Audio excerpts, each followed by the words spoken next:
नमस्कार।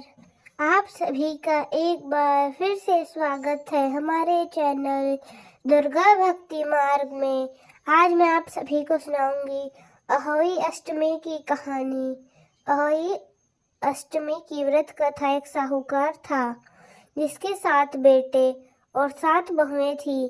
दिवाली से पहले कार्तिक अष्टमी को 7 बहुएं पानी इकलौती ननद के साथ जंगल में जाकर खदान में मिट्टी खोद रही थी।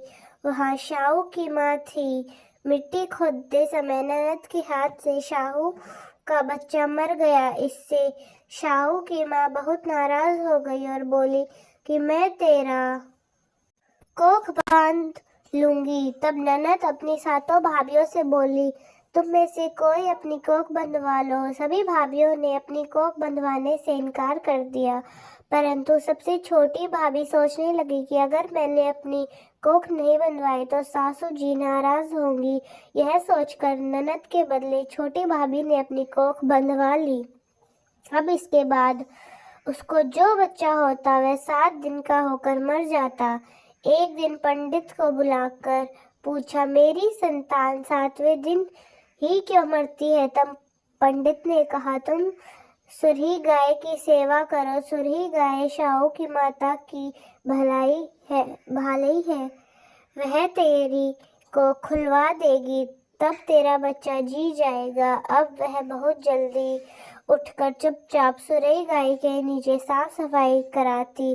सुरही गाय ने सोचा, रोज उठकर कौन मेरी सेवा कर रहा है, सो आज देखूंगी। गौ माता खूब सवेरे उठी, देखती कि साहूकार के बेटे की बहू नीचे सफाई कर देती है। गौ माता उससे बोली, क्या मांगती है? साहूकार की बहू बोली, शाहू माता तुम्हारी भाईली है और उसने मेरी कोख बांध रखी है, सो मेरी कोख खुलवा दो।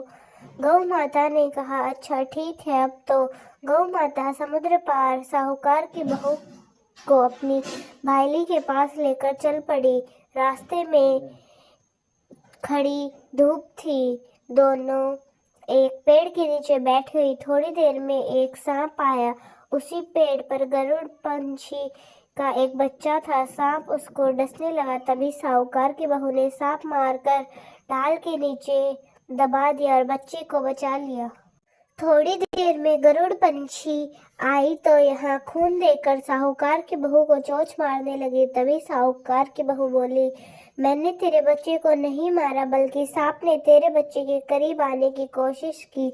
मैंने तो उससे तेरे बच्चे की रक्षा की है। यह सुनकर गरुड़ पंछी नहीं बोली, मांग तू क्या मांगती है? वह बोली, 7 समुद्र पार शाहू माता रहती है, हमें तो उसके पास पहुंचा दे। तब गरुड़ पक्षी ने दोनों को अपनी पीठ पर बैठाया, शाहू माता के पास पहुंचा दिया।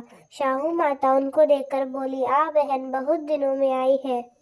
फिर कहने लगी, बहन मेरे सिर में जुए पड़ गए हैं। तब सुरही के गाय कहने लगी, पर साहूकार की बहू ने उसके सारे जुए निकाल दी। इस पर शाहू माता प्रसन्न होकर बोली, तूने मेरे सिर में सलाई घरी है, इसलिए मैं तेरे 7 बेटे और 7 बहू दूंगी। वह बोली, मेरे तो एक भी बेटा नहीं, 7 बेटे कहाँ से होंगे? शाहू माता बोली, वचन दिया। तब साहूकार की बहू बोली, मेरी कोख तो तुम्हारे पास बंद पड़ी है। यह सुन शाहू माता बोली, तूने मुझे लट लिया, जा, तेरे घर पर तुझे 7 बहुएं मिलेंगी। तू जाकर उजम करिए, 7 अहोई बनाकर 7 कढ़ाई करियो। वह लौटकर आई तो देखा कि 7 बेटे 7 बहुएं। वह खुश हो गई। उसने 7 अहोई बनाई, 7 उजवन किए और 7 कढ़ाई करी। शाम को जेठानियां आपस में कहने लगी कि जल्दी जल्दी पूजा कर लो, कहीं छोटे बच्चों को याद करके ना रोने लगे। थोड़ी देर में उन्होंने अपने बच्चों से कहा कि अपनी चाची के घर जाकर देखा कि आज वह अभी तक रोई क्यों नहीं। बच्चों ने आकर कहा, चाची तो कुछ मान रही है, खूब उजम हो रहा है। और यह सुनते ही जेठानियां दौड़ी दौड़ी वहां गई और आकर कहने लगी कि तूने कोख कैसे खुलवा ली। अब बोली, तुमने तो कोख बंधवाई नहीं, सो मैंने कोख बंधवा ली थी। अब शाहू माता ने कृपा करके मेरी कोख खोल दी है। शाहू माता जिस प्रकार उस साहूकार की बहू की कोख खोली, उसी प्रकार सबकी खोलना। तो दोस्तों, कैसी लगी आपको हमारी आज की कहानी? कमेंट्स में ज़रूर बताएं। धन्यवाद।